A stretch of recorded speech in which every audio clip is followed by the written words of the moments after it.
Alhamdulillah, lisan kita selalu memuji Sang Pencipta Allah atas segala nikmat yang dilimpahkan kepada kita. Termasuk Allah masih memberikan kita umur di waktu ini, di hari ini, di mana kita masih punya kesempatan untuk bisa beramal saleh dan akhirnya kita pun insya Allah bisa menambah catatan amal saleh kita di timbangan amal pada hari kiamat nanti, serta bagi orang yang masih melakukan dosa dan pelanggaran masih punya kesempatan untuk bertaubat kepadanya. Belum lagi nikmat kesehatan, peluang, ya, harta mungkin, makanan, minuman, pasangan hidup, keturunan dan segala macam hal. Allah Subhanahu wa taala perintahkan kita untuk menikmati dan bersyukur kepadanya. Dan Allah Subhanahu wa taala memudahkan syukur itu yang merupakan penyebab utama dari apapun yang kita sedang nikmati dari nikmat ini akan ditambah dengan kalimat yang sederhana sekali, yaitu alhamdulillah. Oleh karena itu jadilah orang yang selalu membasahi lidah dan bibirnya dengan kalimat ini. Selanjutnya kita panjatkan salam hormat kita kepada utusan Allah Nabi besar Muhammad sallallahu alaihi wa ala alihi wa sahbihi wasallam. Sebagaimana Allah telah memerintahkan kita mengucapkan salam hormat tersebut dan sebagai balas jasa 23 tahun dari masa hidup beliau yang dihabiskan untuk agama ini. 13 tahun fase Mekah semuanya dengan hinaan, cacian, gangguan dan puncaknya diusir dari kampung halamannya, dan kita tahu betapa beratnya seseorang kalau diusir dari kampung halamannya. Dan 10 tahun fase Madinah semuanya penyempurnaan agama ini, ekspansi penyebaran agama Islam sampai akhirnya Allah sempurnakan agama dan juga sampai kepada kita semua.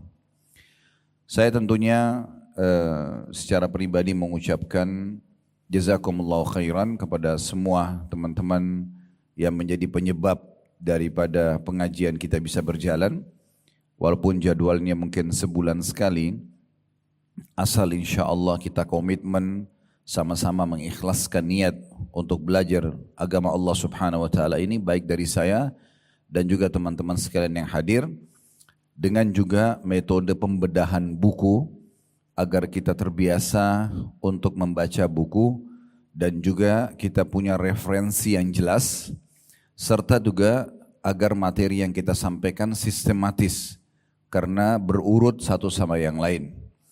Berikut lagi kita juga akan tambahkan cukup banyak informasi-informasi yang lain mungkin yang menguatkan penyampaian yang disampaikan oleh penulis tentunya.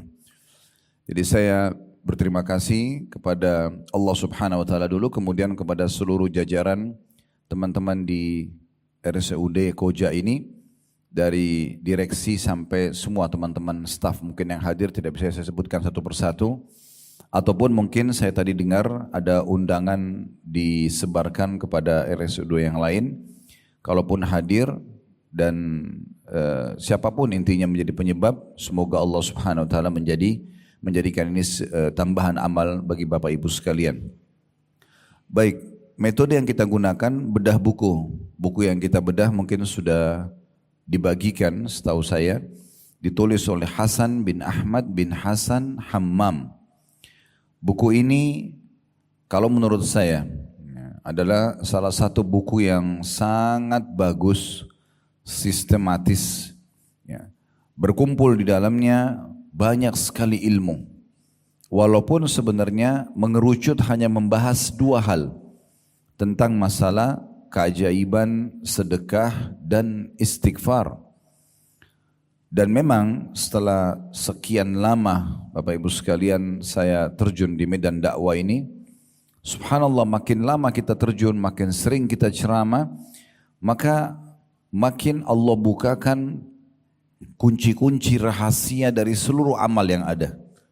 Dan saya melihat dua amal yang dibedah oleh penulis ini betul-betul mengerucut kepada tiket VIP kita. Saya punya metode dalam membedah buku, tidak tergesa-gesa menyelesaikannya, tetapi bagaimana kita mengambil pelajaran yang besar yang kita berharap nanti menjadi ilmu tambahan buat kita dan juga menambah iman serta semangat untuk kita menerapkan apa yang Allah Subhanahu wa taala turunkan sebagai syariatnya. Bahasa judul ini penting sekali. Keajaiban. Kenapa dikatakan keajaiban? Karena memang dua perbuatan ini betul-betul mendatangkan keajaiban yang luar biasa. Sebagaimana nanti Bapak Ibu akan dengarkan, buku ini dikuatkan dengan dalil-dalil perkataan para salafus saleh dan juga realita di lapangan bagaimana sedekah dan istighfar banyak sekali menyelesaikan perkara-perkara dalam kehidupan manusia. Kalau yang pegang buku di depan setelah judul keajaiban sedekah dan istighfar, di bawahnya ada kanker ganas sembuh lewat sedekah. Lalu koma sungguh ajaib. Ya. Di situ ada penjelasan walaupun tulisannya agak kecil. Saya masih membahas covernya dulu ya. Dikatakan seorang kaya raya terserang kanker ganas. Sehingga para dokternya memvonis tidak ada jalan kecuali mengamputasi sebagian anggota tubuhnya. Bagi teman-teman di rumah sakit tidak asing dengan kanker ini. Dalam suasana campur aduk antara rasa sakit, harapan sembuh dan vonis amputasi itu, dalam suatu perjalanan pulang dari konsultasi aktif di rumah sakit, dia tertegun melihat seorang nenek tua renta yang memungut tulang-tulang dan potongan-potongan daging kecil di sebuah tempat pemotongan hewan demi menyambung hidup. Oleh karena itu, dia membantunya dan bersedekah kepadanya. Doa pun terlanturkan dan terpanjatkan dari mulut si nenek untuknya. Hingga ketika beberapa hari kemudian, ketika dia kembali ke rumah sakit menjalani operasi, dokternya terperanjat heran. Apakah Anda berobat ke rumah sakit lain? Titik-titik. Maksudnya kisah ini masih bersambung dan ada di lembaran dalam buku ini. Ya. Ini maksudnya supaya salah satu hal yang diangkat oleh penerbit, oleh penulis untuk menjelaskan ini loh pemicu yang bisa Anda nanti dapatkan informasi di dalam. Kisah selanjutnya itu orang ini lalu ke rumah sakit yang sama. Pada saat akan diadakan operasi dan dicek ternyata kankernya sudah bersih total. Karena dia mengeluarkan pada saat itu uang semua yang dia miliki di kantong di saat itu. Kemudian dia berikan kepada nenek tersebut dengan niat bersedekah. Akhirnya Allah hilangkan penyakit dia.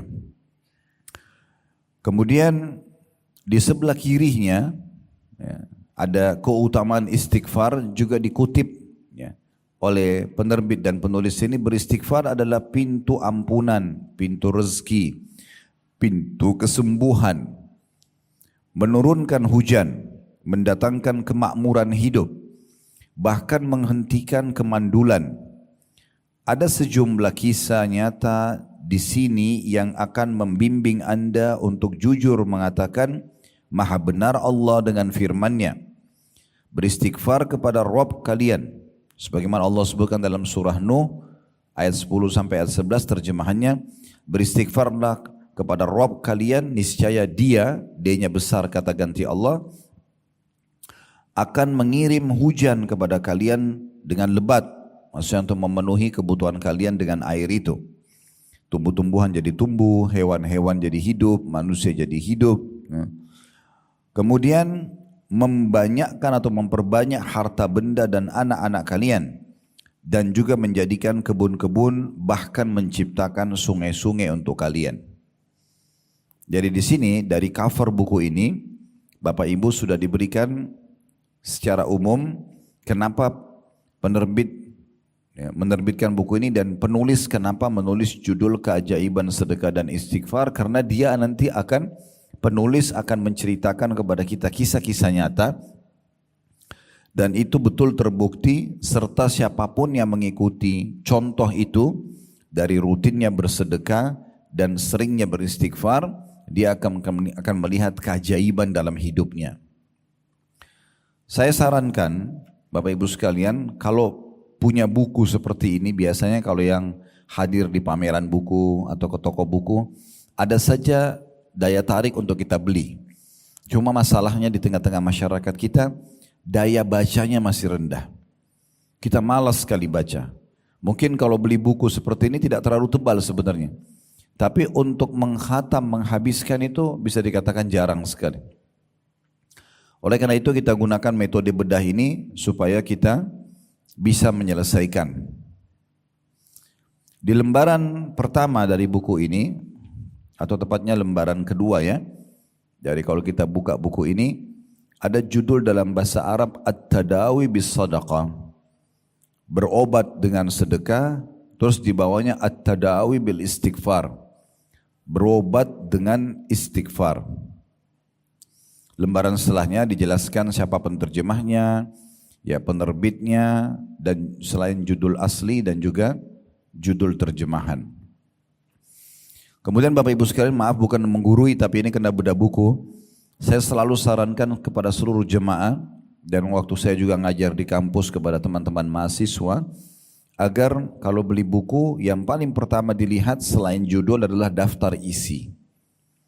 Daftar isi akan menggambarkan kepada kita apa sih sebenarnya isinya buku ini. Ya. Dan ini penting sekali. Walaupun kadang-kadang saya bercanda juga dengan jemaah, kalau beli buku yang paling pertama buka plastiknya dulu. Ya. Karena banyak orang beli buku sudah 5 tahun di raknya di rumah belum dibuka plastiknya, hanya karena tertarik dengan judulnya. Ya. Baik, bagi teman-teman yang pegang buku bisa lihat daftar isi, di situ dijelaskan tentang keajaiban sedekah, ada mukaddimah, kemudian ada pengertian sedekah dulu. Lalu kemudian di antara pendapat para salaf atau orang-orang soleh sebelum kita tentang sedekah. Lalu pahala sedekah dan buahnya. Nah, apa saja yang Bapak Ibu dapatkan nanti kalau bersedekah? Ada sedekah adalah pensucian dan pembersihan dosa. Sedekah adalah bentuk ketundukan kepada Allah dan Rasulnya.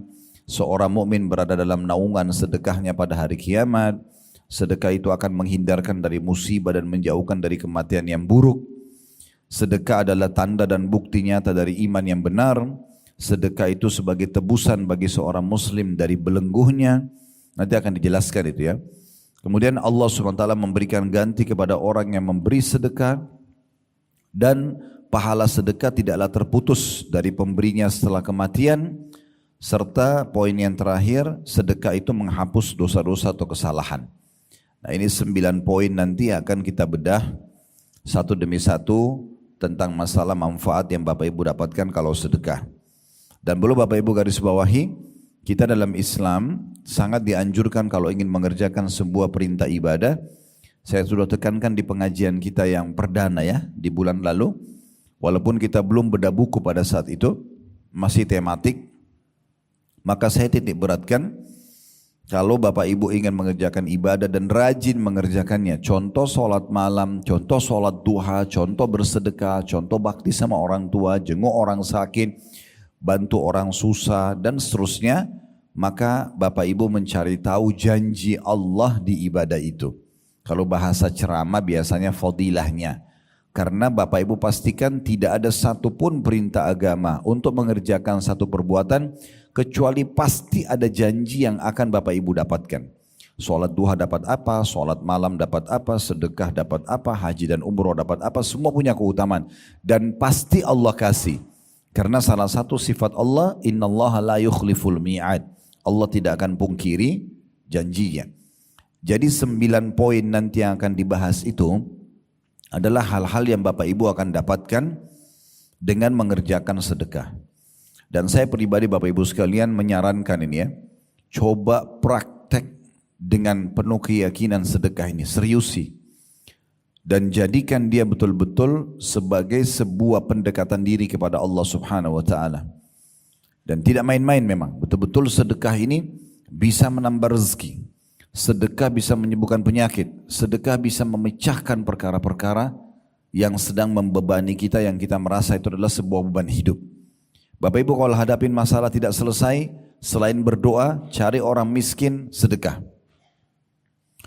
Bahkan nanti akan kita pelajari Bapak Ibu sekalian, sedekah itu bisa meredam murkahnya Allah.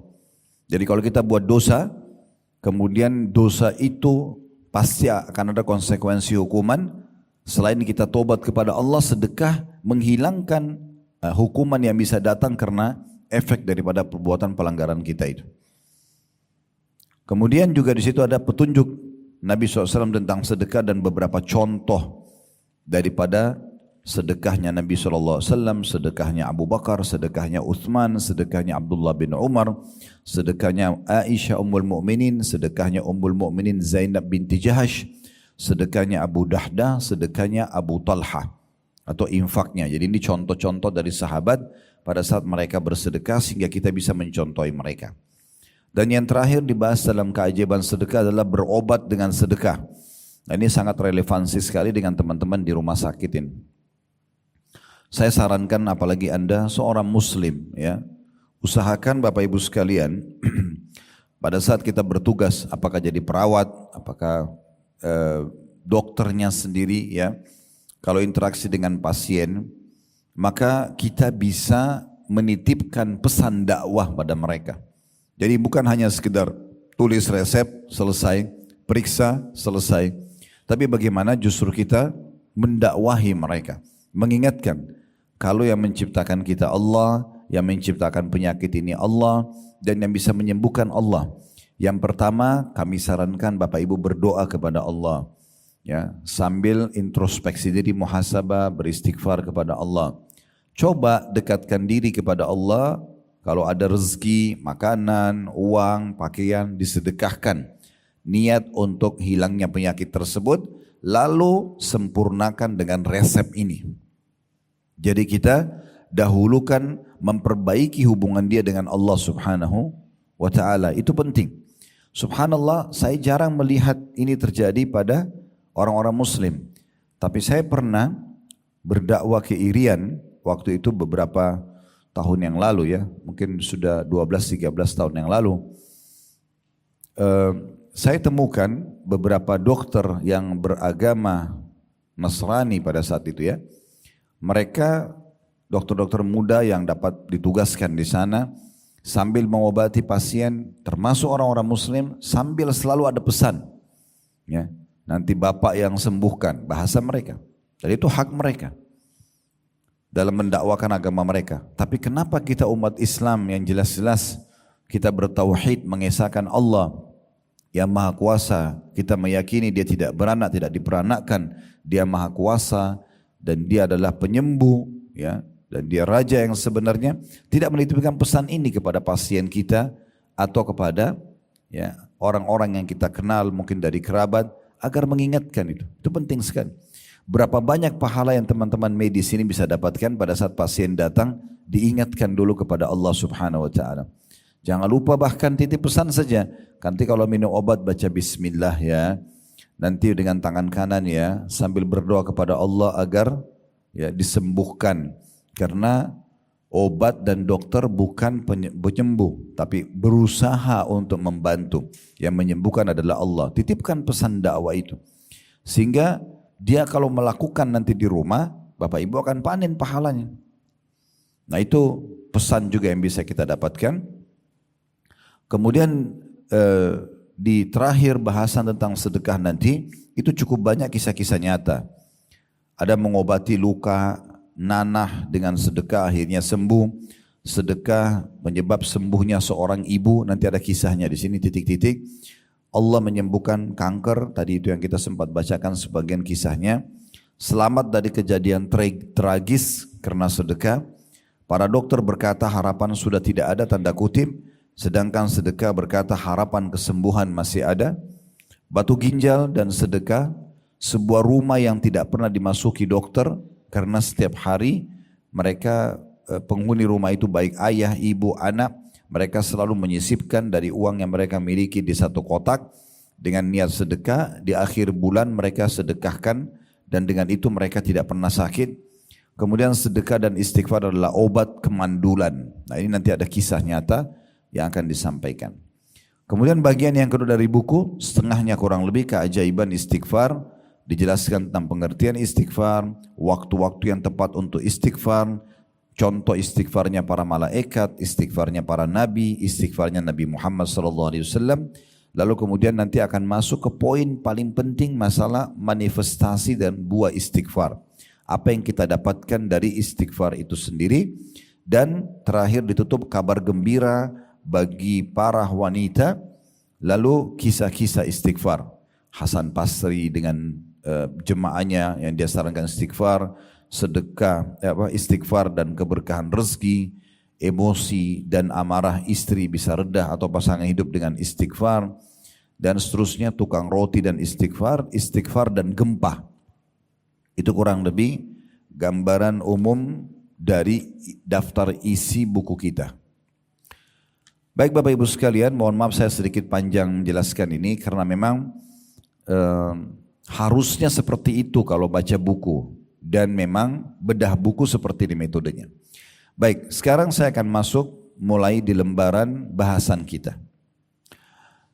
Sedekah ini Bapak Ibu sekalian yang merupakan bagian yang sangat diperintahkan dalam syariat, ya, hukumnya sunnah. Hukumnya sunnah, bukan kewajiban.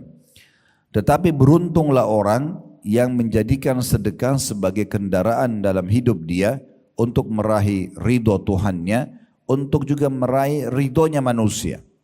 Karena orang yang dermawan suka bersedekah dicintai oleh Allah, karena Allah perintahkan sedekah itu, dan Allah pun maha dermawan. Dan orang yang dermawan pasti disukai oleh manusia. Bapak Ibu kalau berteman dengan orang yang royal, suka traktir, suka memberi, setiap ketemu ada saja hadiah yang dikasih kepada kita, pasti orang semua suka dengan orang seperti ini. Sebaliknya, lawan daripada dermawan, ya, artinya orang yang suka sedekah adalah orang yang bakhil, pelit. Semua orang yang pelit dibenci sama Allah. Bahkan Bapak Ibu perlu tahu ya, lawan dermawan atau pelit itu bagian dari dosa besar. Dosa besar, bukan dosa saja, tapi dosa besar kalau orang pelit, dan akan membuat manusia menghindar dari dia. Semua orang tidak suka dengan orang yang pelit. Kalau ada orang mungkin paras wajahnya biasa saja, postur tubuhnya biasa saja, tapi dia sangat dermawan, suka berbagi kepada kita. Bahkan mungkin roti pun yang dia beli satu tetap dibagi dua antara dia sama temannya misalnya. Pastikan orang ini walaupun mungkin kurang secara fisik akan disukai oleh manusia. Dan dia disukai oleh Tuhannya dan akan dapat pahala dengan sedekahnya. Tapi kalau orang cantik, gagah, bahkan punya jabatan yang tinggi pun, tapi kalau dia pelit, bakhil, maka akan dibenci oleh Allah. Karena dosa besar dan dibenci juga oleh manusia. Ya, ini perlu digarisbawahi. Teman-teman kalau ikuti kajian kami, setiap Rabu malam di blog kami itu ada kajian dosa-dosa besar. Salah satu yang disebutkan oleh penulis-penulis buku dosa besar, kami sudah pernah bedah sampai tuntas, kurang lebih 120-an kalau tidak salah dosa besar. Imam Az-Zahabi rahimahullah boleh masukkan salah satu babnya bakhil atau pelit dosa besar. Juga Syekh Muhammad Munajjid dalam buku Al-Kabair beliau juga menyebutkan masalah itu.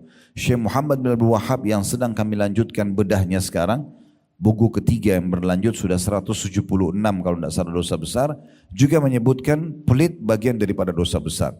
Karena pernah ada seseorang tokoh masyarakat di masa Nabi SAW itu diangkat menjadi kepala suku.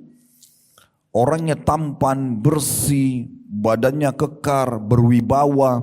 Kalau dia pakai baju tuh kelihatan rapi dan punya kedudukan. Diangkat oleh masyarakatnya atau sukunya menjadi kepala suku. Waktu kepala suku yang sebelumnya meninggal, lalu ada beberapa anggota kepala suku itu datang kepada Nabi SAW. Nabi tanya, karena kepala suku mereka meninggal, siapa kepala suku kalian sekarang? Disebutlah Fulan bin Fulan, namanya orang yang tadi tampan, bersih, berwibawa, badannya kekar, pakaiannya rapi, bahkan dia kaya raya. Lalu kata Nabi SAW yang ditanya, bagaimana kepribadiannya?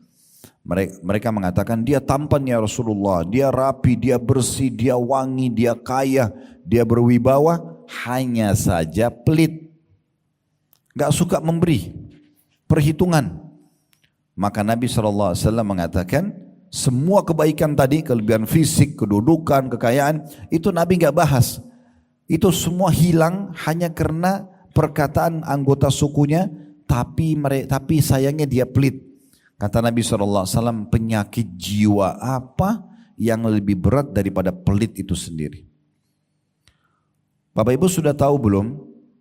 Pernah di zaman Nabi Muhammad SAW ada seorang bapak ikut sholat bersama Nabi SAW. Namun subhanallah penampilannya, bajunya lusuh, rambutnya kusut, penampilannya kelihatan tidak terawas dan tidak terurus, seperti orang yang susah. Dan ini biasanya terjadi pada orang yang tidak punya harta. Dia tidak ada uang untuk beli baju, tidak ada uang untuk merawat rambutnya, tidak ada uang untuk menyehatkan tubuhnya, misal. Maka Nabi SAW selepas sholat datang kepada orang tersebut. Pertanyaan pertama Nabi begini, kau punya harta enggak? Orang itu mengatakan, ada ya Rasulullah. Nabi tanya, apa harta kamu? Dia bilang, saya punya kuda, saya punya unta, saya punya domba. Di masa itu, ini berarti orang kaya. Apa kata Nabi SAW? Kalau begitu, mana kamu dari bekas nikmat Allah pada dirimu? Allah enggak suruh kau pakai baju begini, enggak suruh rambutmu berantakan begini. Allah mau kau perlihatkan nikmat Allah pada dirimu. Pakai baju yang layak, sisir rambut yang rapi, ya, tubuh yang segar, penampilan yang bagus. Jangan biarkan citra nama baik kita rusak. Orang lain menilai karena kita tidak bisa merawat diri kita. Kenapa teman-teman sekalian Allah berikan kita rasa gerah, dan di saat kita lagi gerah gak nyaman? Kenapa Allah berikan kita perasaan kalau mandi segar? Bahkan ide kita jadi lebih brilian, kita jadi lebih percaya diri ketemu sama orang. Agar kita selalu mandi, jaga kebersihan itu. Kenapa kita pada saat pakai baju rapi, kita percaya diri? Kenapa kita kalau pakai baju yang robek atau kusut, kita merasa kurang percaya diri? Kenapa kita pada saat wangi mulut, habis sikat gigi, percaya diri bicara sama orang? Kenapa pada saat kita habis makan atau kurang wangi mulutnya, kita tidak percaya diri? Kenapa jenazah dimandikan? Padahal sebentar lagi sudah dibungkus kain kafan akan dimakan oleh tanah. Semua orang tahu. Benda apapun kita masukin ke dalam tanah, ditutup sama tanah, itu akan habis nanti. Ada belatung tanah, ada ulat tanah, habis.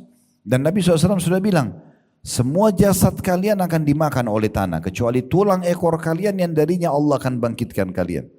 Tapi kenapa harus dimandikan? Kenapa pakai kain kafan baru? Toh dia sebentar lagi akan hancur badannya. Kenapa kita enggak geletakin aja begitu? Karena Allah mau kita selalu dalam kondisi bersih, rapi, menunjukkan nikmat Allah Subhanahu wa taala. Dan sedekah yang paling afdal adalah sedekah pada diri sendiri. Diri sendiri, kita mulai dari diri kita. Ya. Kata Nabi SAW kepada seorang sahabat yang pernah mengatakan, ya Rasulullah, saya punya harta, dirham. Kalau kita sekarang uang, duit saya ada. Siapa orang yang paling pantas saya sedekahkan? Kata Nabi SAW, dirimu dulu. Diri kita sendiri. Beli pakaian yang pantas, ya.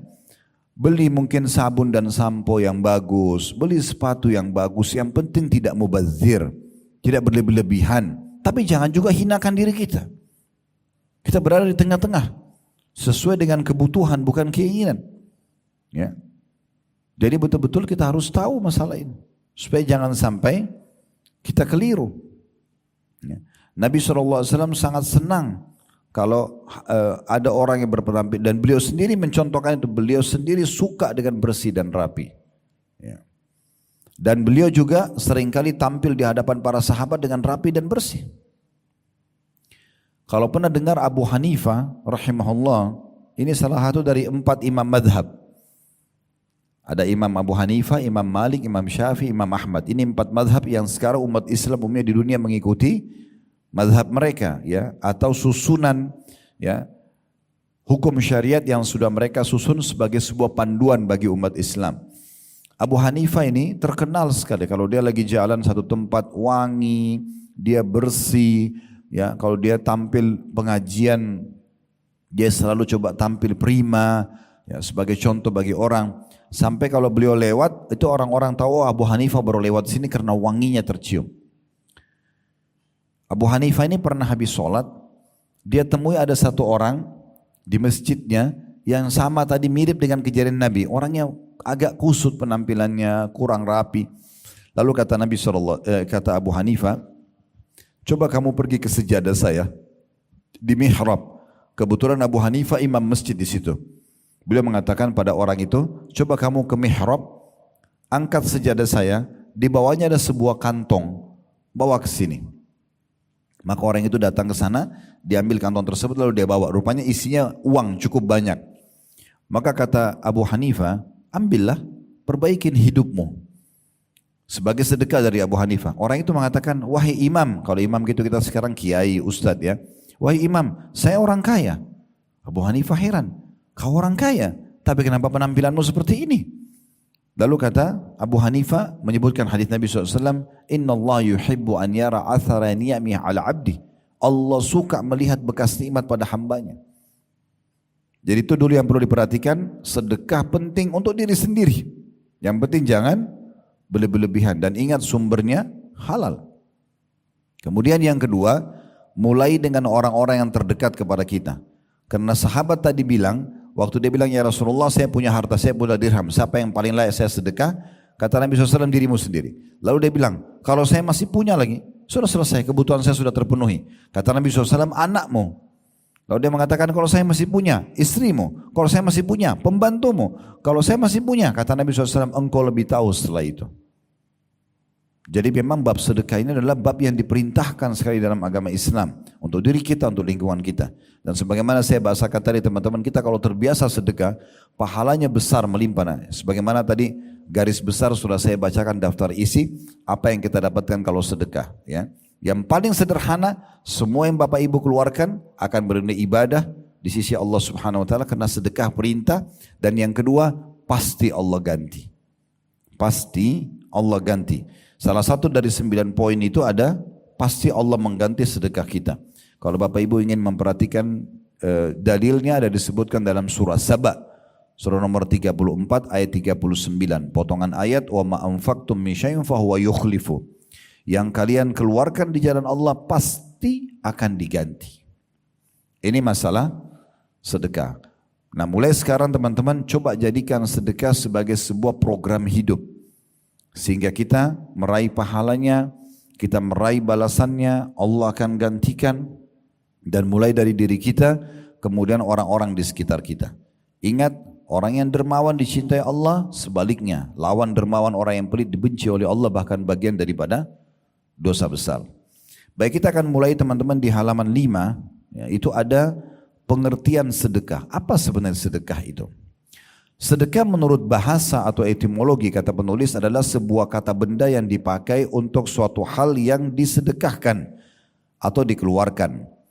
Kata tersebut diambil dari unsur huruf shad, dal dan qaf, sadaqah ya. Dan dari unsur as-sidq atau jujur. Diambilnya kata sedekah karena sedekah itu menunjukkan pada kebenaran atau kejujuran penghambaan kepada Allah. Jadi orang yang sedekah itu mau memberi di jalan Allah itu karena dia jujur dalam memberikan pemberiannya kepada Allah. Selama itu dia jujur, dia mau raih pahalanya, maka itu namanya sedekah. Kalau dia keluarkan riya, tidak dianggap seperti sebuah sedekah. Al-Jurjani, ini salah satu ulama berkata, sedekah adalah sebuah pemberian yang diharapkan ganjarannya dari Allah Subhanahu wa Ta'ala. Artinya kalau orang sedekah hanya untuk dipuji oleh manusia atau tidak berharap dibalas oleh Allah, berarti bukan sedekah. Jadi yang sedang kita bahas pengerucutan makna atau definisi dulu supaya jelas. Jadi semua yang Bapak Ibu keluarkan di jalan Allah atau karena Allah, dan salah satu indikasinya karena dia ingin mengejar pahala dari Allah dan tidak berharap unsur timbal balik. Kita beri makanan, kita beri pakaian, kita beri uang, tidak berharap pujian, tidak berharap balasan dari orang tersebut. Kalau orang itu kita beri makan, dia balas makanan, kita beli pakaian, dia balas pakaian, itu pemberian boleh kita terima, tapi bukan itu target kita. Kalau karena Allah kita tidak akan berharap balasan kecuali dari Allah. Itu makna definisi sedekah di mata para ulama. Kemudian dikatakan sedang Ar-Ragib. Ar-Ragib ini Al-Asfahani, nama seorang ulama juga berkata, sedekah adalah harta yang dikeluarkan oleh manusia dengan maksud ibadah.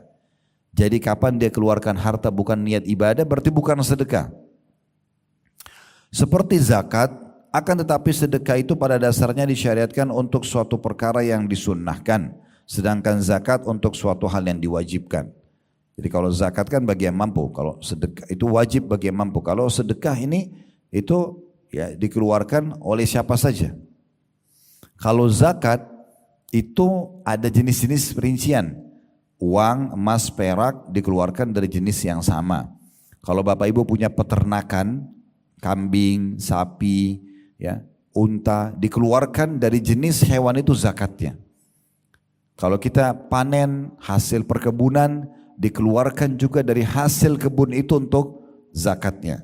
Itu pun ada syarat dua. Syarat mutlak yang pertama haul, masa 1 tahun dari uang yang kita simpan, yang kita investasikan, dari hasil panen, ya, dari hasil pertambangan, bisnis dan seterusnya. Ada 1 tahun, ada juga kalau perkebunan setiap panen, tapi setiap daripada itu 1 tahun. Kemudian ada yang kedua nisab, kadar minimal dia. Kalau harta kita 85 gram emas setiap bulan sama sampai bulan ke-12, baru kita keluarkan di bulan ke-12 2,5%-nya. Tapi kalau dalam 12 bulan ini Bapak Ibu sekalian, bulan pertama Januari misalnya, kadar uang kita yang kita simpan dan kita investasi nilainya 85 gram emas. Jadi kalau kita hitung sekarang 1 juta 1 gram berarti 85 juta uang tabungan ibu dan bapak dan disimpan atau diinvestasikan. Bulan Januari sama 85 gram emas, bulan Februari sama, Maret sama, terus sampai 12 bulan ke depan, maka nanti di ujungnya bulan ke-12 Bapak Ibu keluarkan 2,5% zakat, ini wajib. Tapi Allah ringankan zakat itu karena dia kewajiban. Kalau bulan pertama, bulan kedua, bulan ketiga, bulan keempat, bulan kelima, bulan keenam, bulan ketujuh misalnya semuanya sama nih 85 gram emas setiap bulan. Bulan ke-8 Bapak Ibu kebetulan ada kebutuhan, biaya rumah sakit, biaya apalah sekolah anak. Tiba-tiba di bulan ke-8 turun di bawah 85 gram emas. Tadinya uang kita 85 juta ke atas, sekarang sisa 70 juta misalnya. Karena dipakai 15 jutanya untuk kebutuhan di bulan ke-8. Nah di saat itu haulnya Bapak Ibu yang 7 bulan ke belakang batal. Ya, terbatalkan. Kapan mulai lagi dihitung haul untuk zakat? Kalau bulan depan, bulan ke-9 ternyata dia sampai lagi 85 gram emas, mulai dihitung bulan pertama dari haul itu. Begitu kalau zakat hitungannya ya. Tapi kalau sedekah tidak ada haul, tidak ada masa 1 tahun, tidak ada nisab, kadar minimal, tidak ada persentase 2,5%. Bapak Ibu dianjurkan bersedekah bukan setiap hari, setiap saat, setiap ada kesempatan. Lewat sebuah masjid ada kotak amal untuk menerima infak dan sedekahnya jemaah yang lewat karena mau renovasi masjid atau ada kegiatan. Bapak Ibu taruh uang, maka itu sudah dianggap sedekah, ya. Dan dalam 1 hari bisa berulang kali kita bersedekah. Contoh misalnya Bapak Ibu ingin mengejar hadis Nabi SAW, siapa yang membangun rumah Allah di muka bumi, maka Allah akan bangunkan baginya istana di surga. Maksudnya siapa yang membangun masjid, ada masjid dekat rumah lagi renovasi, kita lewat pagi hari mau ke rumah sakit ini misalnya sedekah 10.000 rupiah misalnya, berarti kita sudah dapat istana di surga. Pulang sore kotak amal masih ada karena masjid masih belum selesai, dananya belum cukupi, sedekah lagi, dapat lagi istana di surga. Berulang-ulang kita bisa dapatkan dengan adanya peluang sedekah tersebut, ya. Dan Allah Subhanahu wa taala itu maha kaya.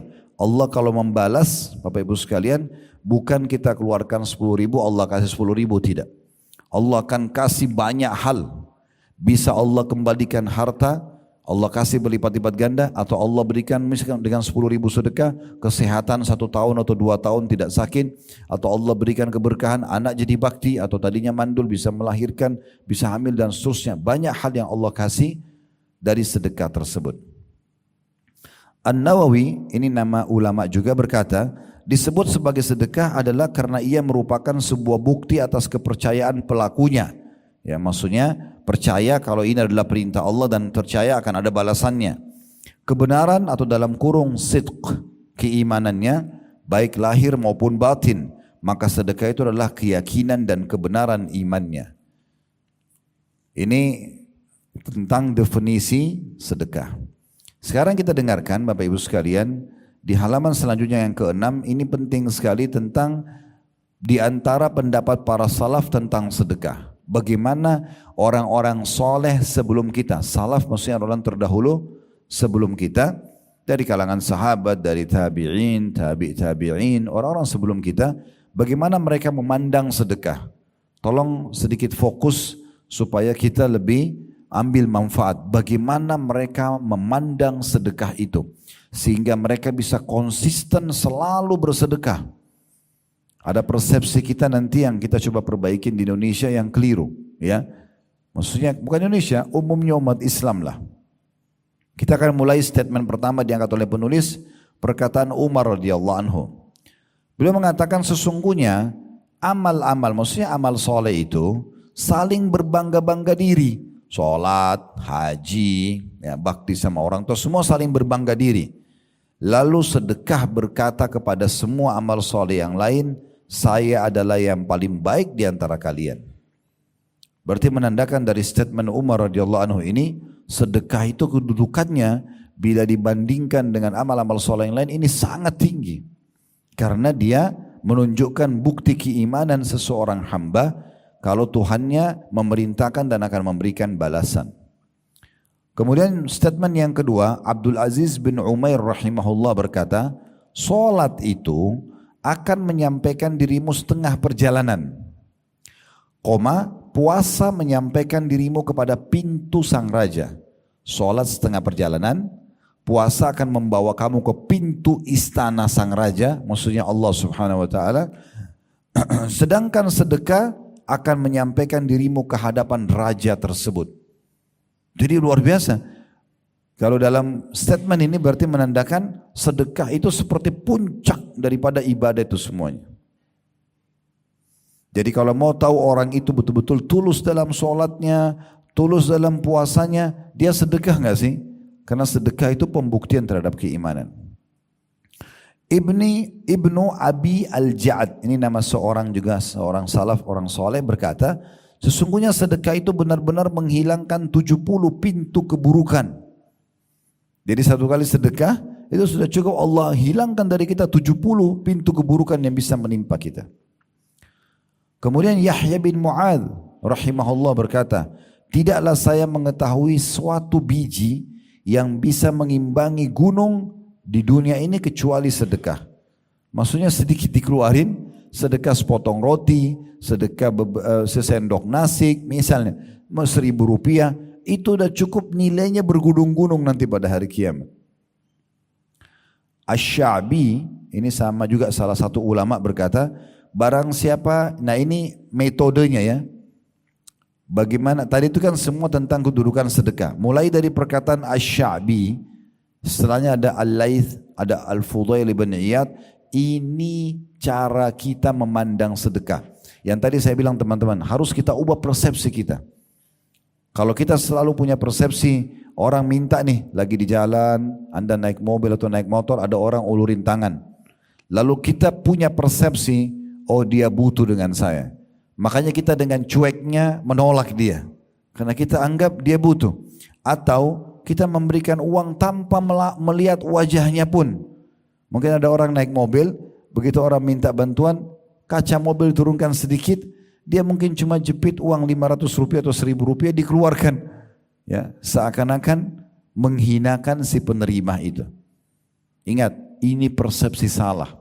Lalu bagaimana persepsi yang benar tentang sedekah? Balik, yang butuh dengan sedekah tersebut adalah saya, bukan orang miskin itu. Jadi kalau ada orang miskin yang minta, kita harus tanamkan dalam diri kita, saya yang sedang butuh. Karena kalau dia tidak datang orang ini, saya mau sedekah kemana? Dia menerima uang yang kita kasih 1 juta rupiah, 500 ribu, 100 ribu, 10 ribu, 5 ribu misalnya, 1.000 rupiah pun kita kasih ke dia, nilai itu dipakai sama dia, beli air mineral, beli roti, beli kebutuhan dia, bayar utangnya misalnya, dia pakai, habislah. Tapi kita dalam teori agama kita, agama Islam, nilai ini sedang dibawa ke timbangan amal kita nanti. Bahkan bukan cuma seperti itu, dilipat gandakan. Nah perhatikan statement yang menarik dari Asy-Sya'bi rahimahullah. Ya. Beliau mengatakan barang siapa yang tidak memperlihatkan bahwa dirinya lebih butuh kepada ganjaran sedekah. Siapa yang mau sedekah, tapi dia tidak perlihatkan kalau sebenarnya dengan sedekah ini dia lebih butuh untuk sedekah agar dapat ganjaran dari Allah daripada seorang fakir yang butuh kepada sedekah itu, maka dia telah membatalkan sedekahnya dan telah memukul wajahnya sendiri dengannya.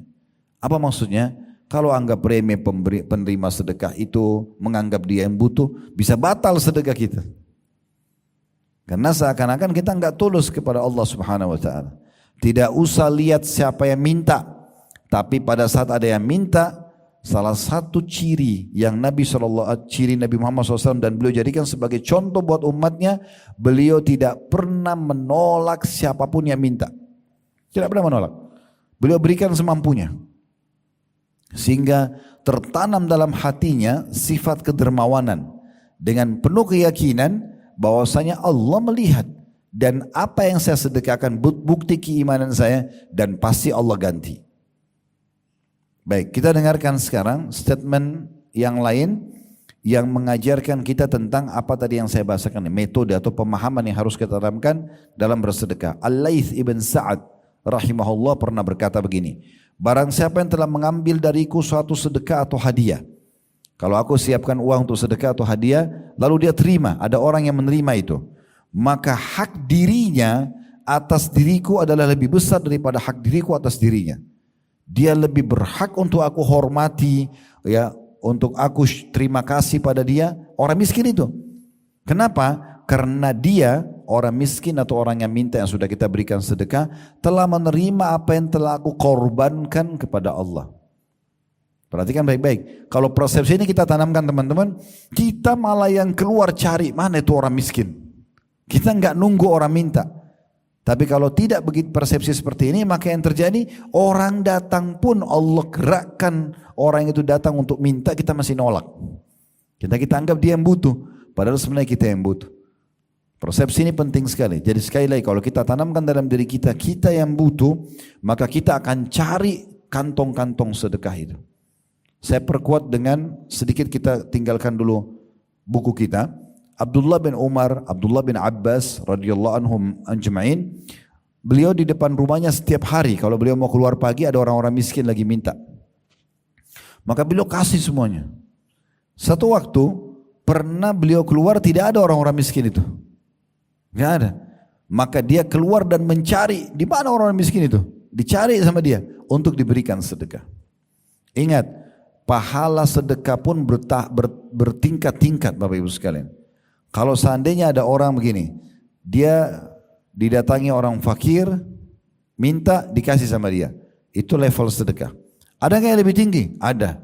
Apa itu? Bapak ibu yang keluar cari orang miskin itu. Memang kita keluar bawa uang, ingin sedekah. Itu puncak daripada pahala sedekah. Kalau bapak ibu hanya tunggu orang yang datang minta kepada kita. Kalau anda tinggal di satu komplek yang mewah misalnya, ada security-nya. Kita keluar dari rumah komplek langsung masuk pintu tol lalu ke tempat kerja. Kapan ketemu orang miskinnya? Sehingga kita harusnya mencari kantong-kantong itu. Kita harus tanamkan kalau kita sangat butuh dengan sedekah itu. Perhatikan sini perkataan Fudail bin Iyad rahimahullah.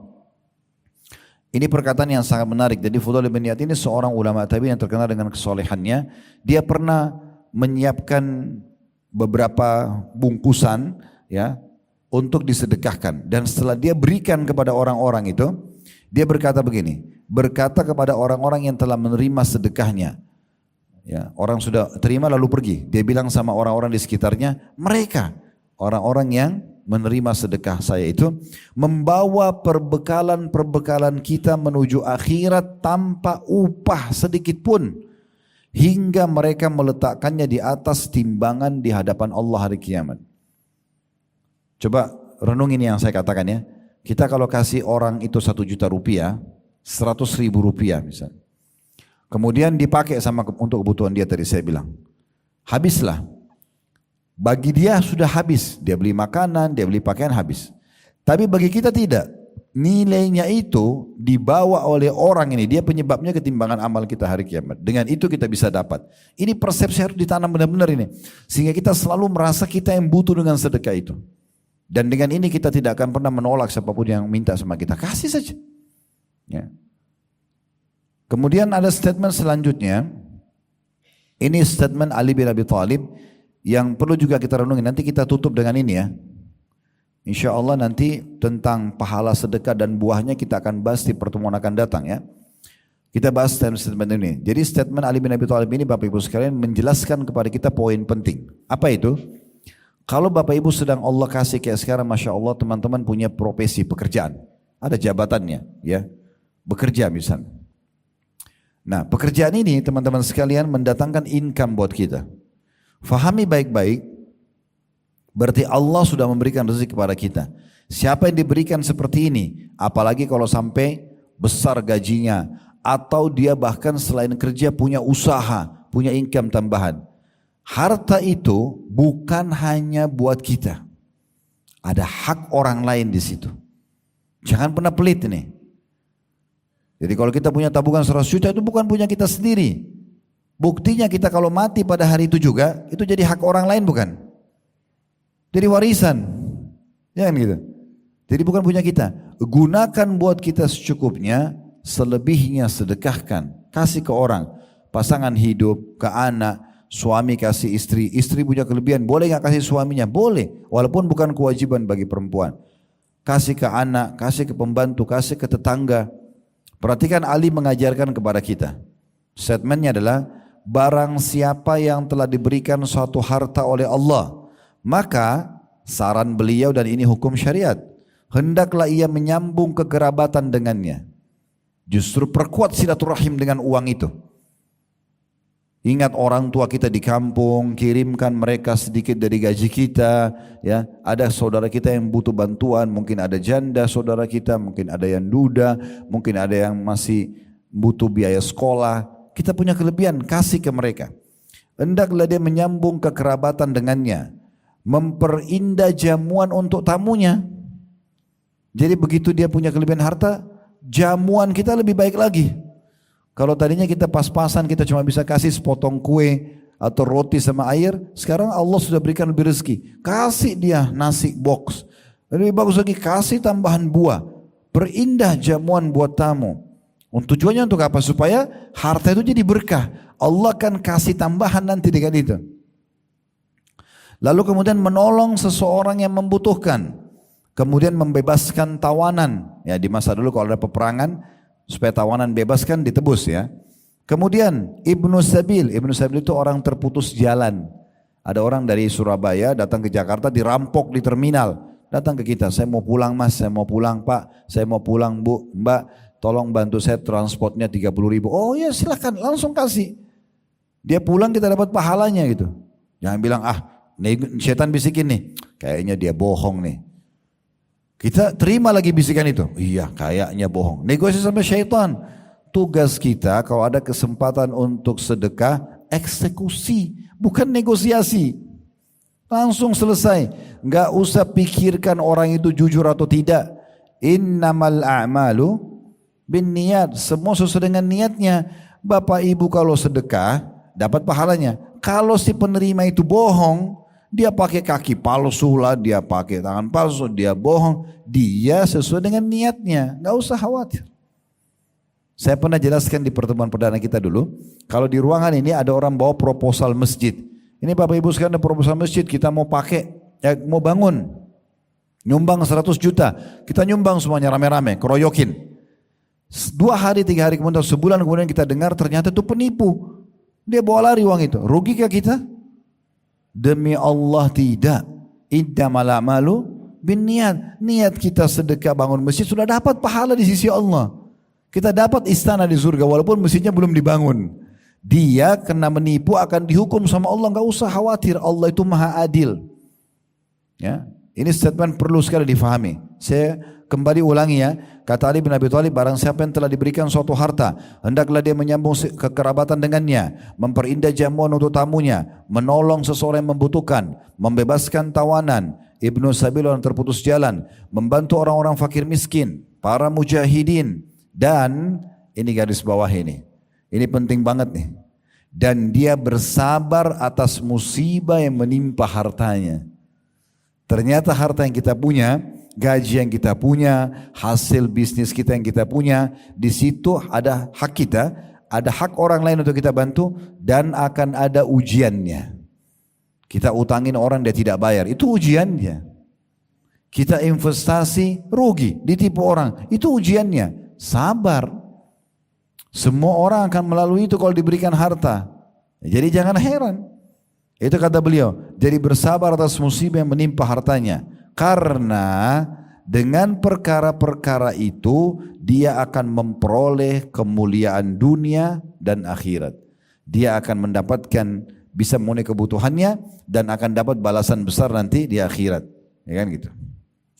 Yang terakhir di sini ada dua statement ya. Ada satu statement ya. Maaf, cuma tinggal satu di sini, tapi nanti di paragraf terakhir ada juga statement yang menarik untuk dibahas. Kita tutup dengan ini. Statement Abu Hatim rahimahullah, seorang ulama tabi'in. Beliau memberikan perumpamaan supaya kita faham. Beliau mengadakan perumpamaan antara bakhil, orang pelit, dan dermawan. Ini kan tidak bisa ketemu, seperti minyak sama air. Orang dermawan suka memberi, royal. Ingat, royalitas, dermawan akan mendatangkan loyalitas.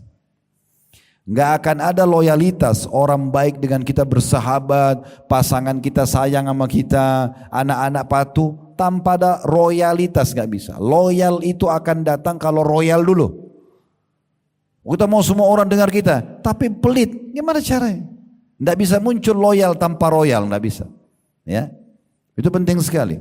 Abu Hatim berkata, bakhil, orang yang pelit itu adalah sebuah pohon di neraka. Karena dia dosa besar kan, penyebab masuk neraka. Bakhil sebuah pohon di neraka, sedang ranting-rantingnya ada di dunia. Maka barang siapa yang bergelantungan pada salah satu dari ranting-ranting itu, niscaya ia akan menjerumuskannya ke dalam neraka. Sebagaimana kedermawanan itu adalah sebuah pohon di surga, di mana ranting-rantingnya berada di dunia. Dermawan, pohon di surga, rantingnya di dunia juga. Dan barang siapa yang bergelantungan pada salah satu ranting-rantingnya, niscaya ia akan membawanya ke surga, dan surga itu adalah tempat orang-orang dermawan. Apa maksudnya? Neraka tempatnya orang-orang bakhil. Ya. Ada jemaah saya buat kesaksian begini teman-teman, banyak sekali nih. Setelah saya bahas tentang sedekah, mereka baru tergugah dan mereka praktikin. Ada sampai bilang sama saya begini, Ustaz, semenjak saya dengar ceramah Ustaz, saya jadi ketagihan sedekah. Karena betul apa yang disampaikan, setelah sedekah Allah datangkan rezeki yang tidak masuk di akal. Makin besar saya keluarkan, makin besar datang. Ingat, mau dapat ikan paus, pakai kapal tanker. Kalau pakai kail kecil nggak bisa. Ya? Celengan masjid lewat kasih 2.000, minta kesehatan, keturunan, keselamatan 2.000 rupiah. Bakhil. Kasih sesuai dengan kadar permintaannya, gitu kan? Makin besar kita keluarkan, maka makin besar responnya dari Allah Subhanahu wa taala. Makanya pernah Nabi SAW berkata kepada Asma binti Abi Bakar radhiyallahu anhuma. Ya, jadi Asma pada saat mau mengatur sedekahnya dia mau keluarkan, Nabi ingatkan, la tuki fayukallahu fayukillahu alaiki atau fayukallahu alaiki. Jangan kau perhitungan, keluarkan. Royal aja jalan Allah kasih. Kalau kau perhitungan, Allah juga akan perhitungan denganmu. Ini perkataan Nabi SAW kepada sahabat, kasih keluarin. Abdurrahman ibn Auf, Bapak Ibu sekalian, pernah kedatangan keuntungan 1 peti emas. Dia bingung mau diapakan nih? Sedekahin. Besok datang 2 peti. Sedekahin semuanya. Datang 3 peti. Gak pernah miskin dia. Gak pernah miskin. Nah, siapa yang membuat kita selalu ragu teman-teman? Saya kan kalau punya uang 10 juta, saya sedekah 1 juta ke anak yatim, kan secara rasional sisa 9 juta dong. Itu perhitungan kapitalis, mereka gak pakai iman. Kalau kita beda, 1 juta saya keluarin, itu investasi. Allah akan ganti minimal 10 kali lipat, bahkan lebih daripada itu. Sebagaimana Allah jelaskan dalam Al-Quran, man ja'a bil hasanati falahu asyru amsalihha. Siapa yang mendatangkan satu kebaikan Allah akan balas 10 kali lipat. Tapi jangan hitungannya begini ya. Oh kalau saya sekarang kasih cadangan masjid 1 juta, bantu orang tua saya atau kerabat 1 juta, berarti hitung-hitungannya saya dapat 10 juta dong. Bukan. Itu kalau bapak ibu batasi rezeki cuma duit. Bisa saja 1 juta itu Allah bukakan kita ya jabatan yang lebih baik di tempat kerja. Mungkin keselamatan dan kesehatan 10 tahun. Mungkin juga datang uang. Ya. Jadi nggak boleh kita patokan, oh kalau gitu saya harus datang juga 10 juta. Bukan. Bukan begitu. Itu kalau sama manusia. Saya investasi sama kamu 10 juta, saya harus dapat 1 juta lah. Apalagi itu bab riba, nggak bisa. Tapi rezeki itu sangat luas. Baik, sebagai penutup di sini, apabila salah seorang, kata penulis, dari orang-orang soleh didatangi oleh seorang fakir, seraya meminta sedekah kepadanya, ini orang-orang dulu yang sudah faham ini, setiap ada orang miskin datang, bukan cemberut, bukan langsung su'dzon, sangka buruk. Apa yang terjadi? Maka mereka akan mengatakan pada orang-orang miskin itu, selamat datang wahai orang yang hadir untuk membawakan perbekalan kami kepada Rob kami. Jadi lihat orang miskin senyum gembira, syukur kamu ada, nih ambil, bawa ke sana ketimbangan amal saya, gitu. Kalau kita kan digodain syaitan untuk dibisingin sama syaitan, takut, rugi, benar gak orang ini, itu syaitan semua. Membuat kita khawatir. Janji Allah benar, janji syaitan itu palsu. Ya. Dan yang dimaksud, kata penulis dalam penutupannya, dengan perbekalan itu adalah berupa kebaikan dan amal-amal yang mendekatkan diri kepada keridhaan Allah Subhanahu wa taala. Jadi begitulah kaum salafus saleh, mereka kalau ya bersedekah, memberikan dan memahami sesuai dengan syariat Allah, kalau sedekah dia yang butuh, bukan orang miskin yang butuh. Dan dia yakin makin besar dia berikan ke jalan Allah, makin besar juga Allah SWT berikan kepada dia. Ya, jadi seperti itu gambarannya, Allahu a'lam. Semoga bermanfaat. Subhanakallahumma bihamdika asyhadu an la ilaha illa anta astaghfiruka wa atubu ilaik. Wassalamualaikum warahmatullahi wabarakatuh.